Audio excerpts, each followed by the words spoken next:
প্ৰভু অকল মই আৰম্ভণিতে আজি আৰম্ভ কৰিছোঁ গুৰু শিষ্যৰ সম্বন্ধৰ ওপৰত আৰু আজিৰ এই অধ্যায়টো গুৰু শিষ্যৰ লগতে কথা যদিও আমি কাহিনীভাৱে যদি ওপৰে ওপৰে কাহিনীটো চাই গৈ থাকোঁ তেতিয়া নহ'বগৈ গুৰু শিষ্যৰ সম্বন্ধ কিমান গভীৰ জগতৰ সকলো সম্বন্ধই গুৰু শিষ্যৰ সম্বন্ধক ছেট কৰিব নোৱাৰে কোনো কাৰণত বিচ্ছিন্ন কৰিব নোৱাৰে গুৰু আৰু শিষ্যৰ সম্বন্ধ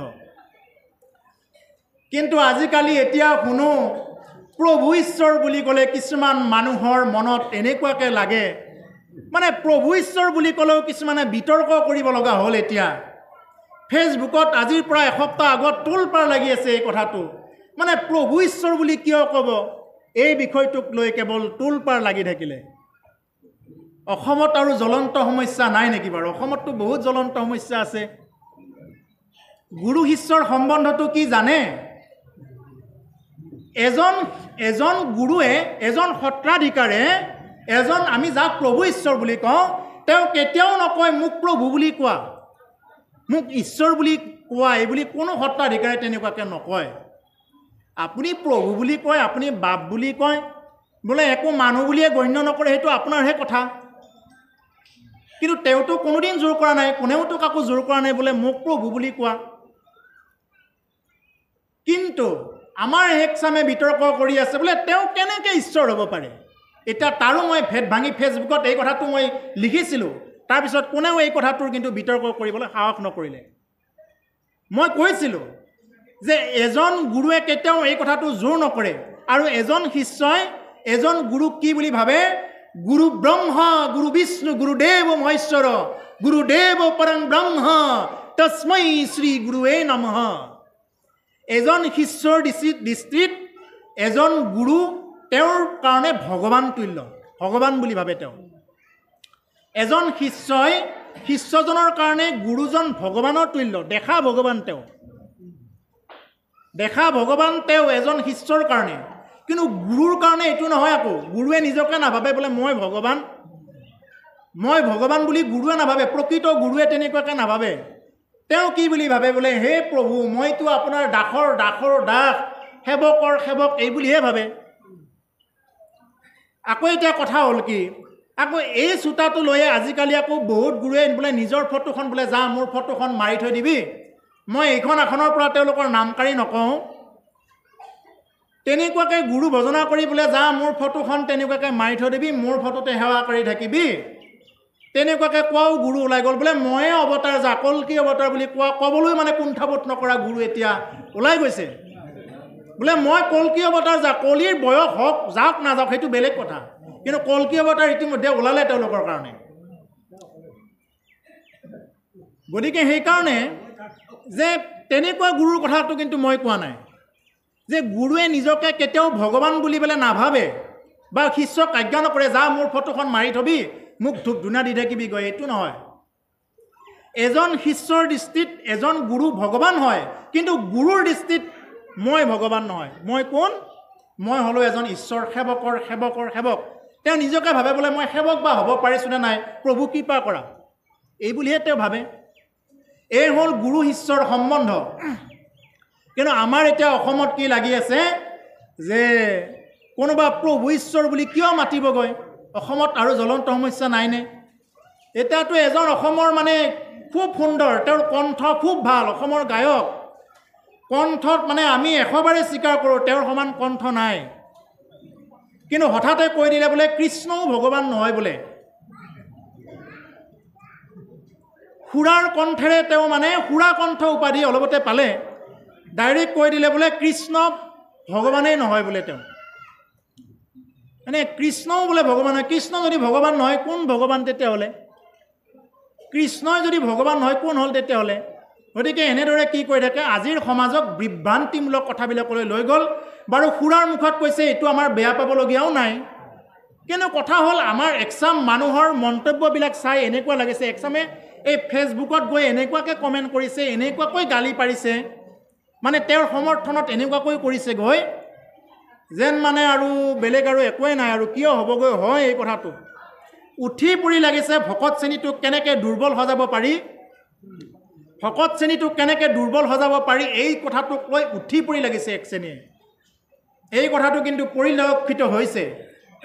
অৱশ্যে তেওঁলোকে এইবিলাক একো কৰিব নোৱাৰে, কিন্তু শেষত মই এটা কথাই কওঁ, মানুহে ক্ষমতাৰ অপব্যৱহাৰ কৰিব নালাগে। ভগৱানে অতি দয়া কৰি ক্ষমতা কৰে, যেনেকুৱাকৈ ব্যাসদেৱৰ কথাবিলাক প্ৰথম স্কন্ধত দিছে, ভাগৱতৰ প্ৰথম স্কন্ধত। ব্যাসদেৱৰ অতি ক্ষমতা আছিল, তেওঁ মানে বেদক ভাগ ভাগ কৰি দিব পাৰিছিল কাৰণে তেওঁৰ নাম হ'ল বেদব্যাস। কিন্তু সেই বেদব্যাসে কি কৰিলে, এই ভাগৱতৰ কথাখিনি বহুত পিছতহে আনিলে নাৰদৰ উপদেশ মতে।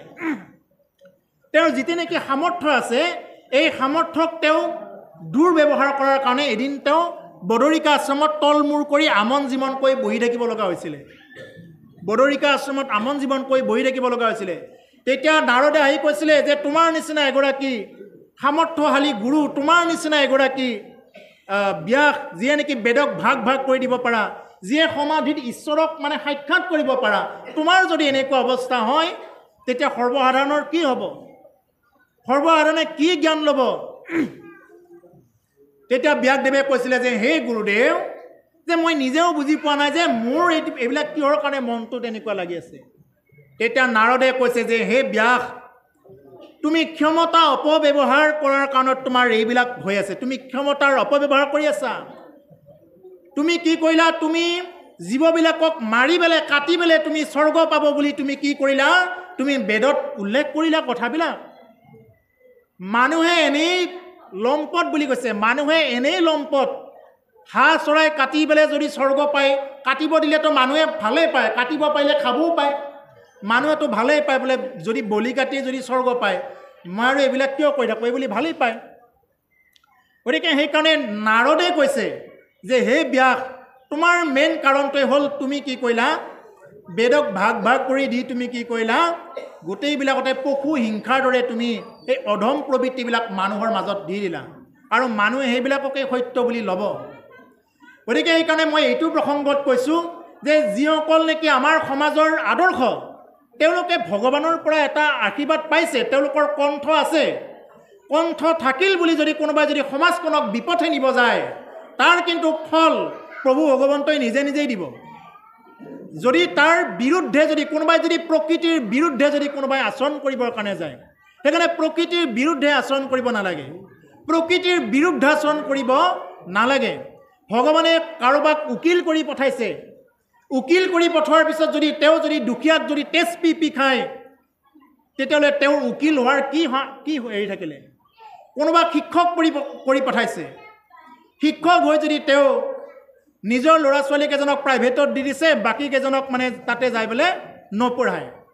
মনত ৰাখিব, যদি তেওঁ আনৰ ল'ৰা ছোৱালীক ভালকৈ নপঢ়ায়, তেওঁ ল'ৰা ছোৱালীয়ে একো বুজি নোপোৱা হৈ গ'ল। এইটো আমাৰ বাস্তৱ উদাহৰণ। গতিকে সেইকাৰণে যে এইবিলাক ঈশ্বৰৰ কি, ঈশ্বৰে আজ্ঞা কৰিছে বুলি ল'ব লাগে। আপুনি শিক্ষক হৈছে বোলে, ভগৱন্তই মোক এই সমাজখনত কি কৰিছে, সমাজখনক শুধৰণি কৰিবৰ কাৰণে এটা দিছে দায়িত্ব। বহুতে যে শিক্ষক হ'বৰ কাৰণে আজি ইণ্টাৰভিউ দি আছে, পোৱা নাই। মোক যে পঠাইছে, কিয় পঠাইছে? সেইকাৰণে ক্ষমতাৰ অপব্যৱহাৰ মানুহে কৰিব নালাগে। মানুহ পুলিচ হৈ পেলাই মানুহে যদি দুখীয়াক যদি তেজ পি খায়, তেজ পিয়াৰ দৰে যদি তেজ পি খায় দুখীয়াৰ, তেনেকুৱা পুলিচ হ'লে তেওঁৰ ল'ৰা ছোৱালীয়েও কিন্তু এই বেয়া বস্তুবিলাকতে গুচি যাব। যিয়ে নহওক, মই এটা উদাহৰণহে দিছোঁ তেনেকুৱা। আপোনালোকে যোনে য'তে আছে, যি ভাগত আছে, যি কাম কৰি আছে, সেই কামটো কি কৰিব লাগিব? ঈশ্বৰে দিয়া এইটোৱেই ভজন বুলি লৈ কৰিব লাগিব। আমি যে চব কাম বাদ দি পেলাই আমি হৰি হৰি কৰি থাকোঁ, তেনেকুৱা নহয়। সেইবিলাক কামৰ মাধ্যমত ৰাম নাম কৃষ্ণ নাম বুলি থকাটোৱেই হ'ল ঈশ্বৰ সেৱা কৰা, হৰিৰ নাম লোৱা। সেইটোকে প্ৰভু ভগৱন্তই দিছে, এই মোৰ ভজন মাৰ্গ বুলি ল'ব লাগিব। যদি মই সেইটো বোলে ইয়াতে মই 2 নম্বৰী কৰি থাকোঁ, তাৰপিছত মই কৃষ্ণ কৃষ্ণ কৰি থাকিম, তেনেকুৱা কথা নহয়গৈ। সেইকাৰণে প্ৰভুসকল, আজি ইয়াৰ মাধ্যমেৰে মই হিমাংশু নাথ নামৰ মোৰ এটা ইউটিউব চেনেল আছে, এই চেনেলৰ মাধ্যমেৰে মই আজি এই কথাখিনি পুনৰবাৰ আকৌ মই জনালোঁ যে যিটো নেকি অসমত তোলপাৰ লাগি আছে, মানুহে অকণমান ভালবিলাক চিন্তা কৰিব লাগে। মানুহে অকণমান আধ্যাত্মিক কথা, ইতিবাচক কথা চিন্তা কৰিব লাগে, নেতিবাচক কথা চিন্তা কৰিব নালাগে।